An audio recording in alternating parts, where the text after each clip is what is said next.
तो हम परेशान हो, ये हमारा आदत स्वभाव बन गया परेशान होना। थोड़ा सा धैर्यवान बनो, गंभीर बनो। कोई इस भारी से भारी विपत्ति में परेशानी स्वीकार करके विपत्ति से थोड़ी निकला है, सुलझो। ठीक है, विपत्ति आई, समस्या आई, इसका समाधान होगा। ऐसा थोड़ी कि हमें नष्ट कर देगी। अगर अभी हमारी बड़ी हानि हो जाती है, हम कल इससे बड़ा लाभ प्राप्त कर सकते हैं। हमको एकदम बिल्कुल गंभीर रहना है, इतने कमजोर नहीं बन जाना। अब वो गए तो क्या होगा, अब वो वस्तु गई तो क्या, पद गया तो क्या होगा। प्रयास किया था, ये पद मिला था, इससे बड़ा पद प्राप्त करूंगा, मैं इससे बड़ा महान बनूंगा। ठीक है, एक बार गिर गया, गलती हो गई, दंड भोगूंगा, फिर इससे ज्यादा संयम में रहूंगा। बिल्कुल मतलब एकदम फ्रेश दिमाग रखना चाहिए। और अपने लोग क्या है, जरा सी बात में एकदम पछड़ा कर लेते हैं, एकदम कमजोर हो जाते हैं। ये बिल्कुल ठीक नहीं है। हम जीवन भर की यात्रा की बात कह रहे हैं, भारी से भारी कष्ट में भी मुस्कुराना, तो हमें बल मिला है, हमें भगवान की कृपा का दर्शन हुआ है, हमें उनका दुलार दिखाई दिया है।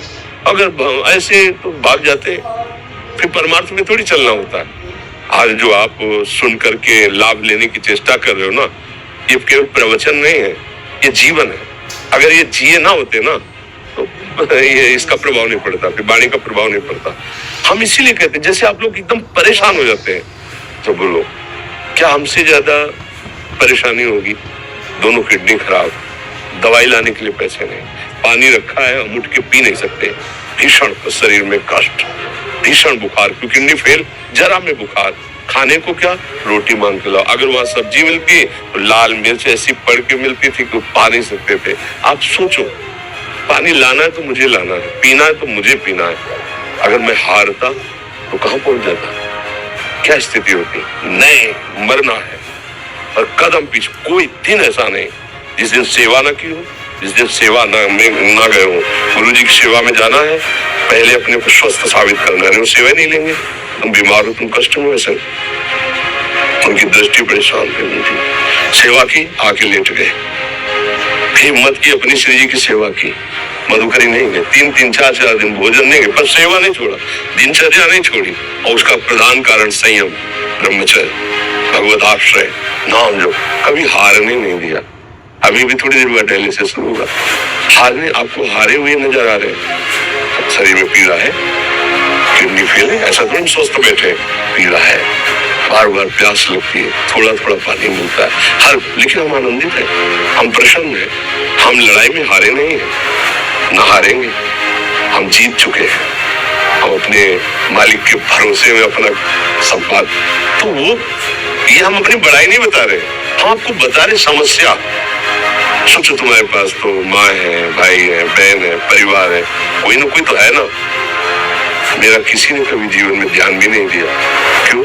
बचपन से बाबा जी बन गए, किसी से प्यार नहीं, किसी से संबंध नहीं, कोई जानकारी नहीं, हम कहाँ हैं, वो कहाँ है, किसी से कोई मतलब नहीं। अच्छा, जवान साधु कौन श्रद्धा करे, कभी गांव जाने की हिम्मत नहीं पड़ती कि रोटी मांग ले। पता नहीं लोग क्या सोचेंगे, क्या भावना कर ले। हम दरवाजे पे खड़े हैं, क्या कैसी भाव, जो हमारे सामने आकाश वृत्ति से आया यौवन अवस्था में वही पाया, अन्यथा भूखे रह गए। जब हम हर समय अपने को विवेक के द्वारा सावधान रखे तो हम कभी निराश नहीं हुए, कभी उदास नहीं हुए, कभी ऐसा नहीं लगा कि यार हम दुखी, कभी नहीं लगा। उसी का फल है कि उस सुख का संकेत मिल गया जहाँ दुख की निशानी भी नहीं, वही उसी के बच्चे को। हम सब उसी धातु से बने हुए हैं।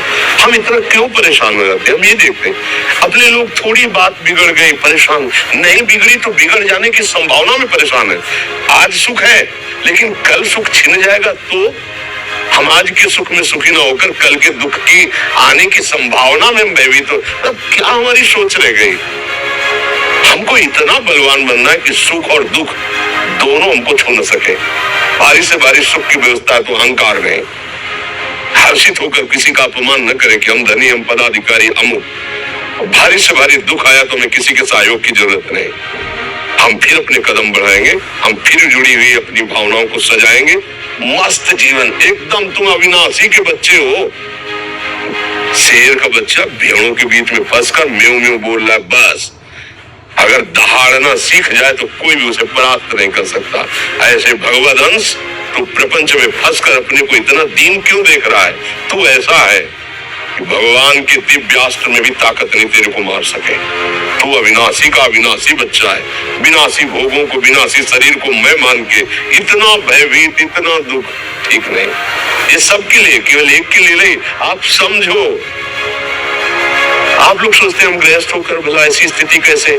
जनक जी सुखदेव जी के गुरु हैं और राजा है, महल है, रानियां है, नौकर है, चाकर। क्या सुखदेव जी जिनके शरीर में लंगोटी भी नहीं है, दिगंबर, परमहंस, परमहंस के गुरु है जनक जी जो राजा हैं। समझो आप ऐसा ना सोचे कि हम नौकरी कर रहे हैं, हम संसार में, हम गृहस्थ हैं, हम आध्यात्मिक ऊंचाई पर नहीं चढ़ सकते। नहीं, आप एक सरकारी नौकरी या किसानी या व्यापार करते हुए आप एक अध्यात्म की ऊंचाई में चढ़ सकते हैं। और अध्यात्म ही है जो तुम्हें इस माया के दुख सुख से ऊपर उठा सकता है। दूसरा, चाहे जितनी संपत्ति आ जाए, आप सुखी नहीं हो सकते। सब देख लो, आंख खोल के देख लो। अध्यात्म ही है जो तुम्हें सार कष्ट सहकर मुस्कुराकर जीने का रास्ता बता देगा कि आप आनंदित हो जाओगे। कुछ नहीं बिगड़ा। अध्यात्म है तो कुछ नहीं बिगड़ा, अध्यात्म नहीं है तो कुछ नहीं बना, कुछ हाथ नहीं लगने वाला।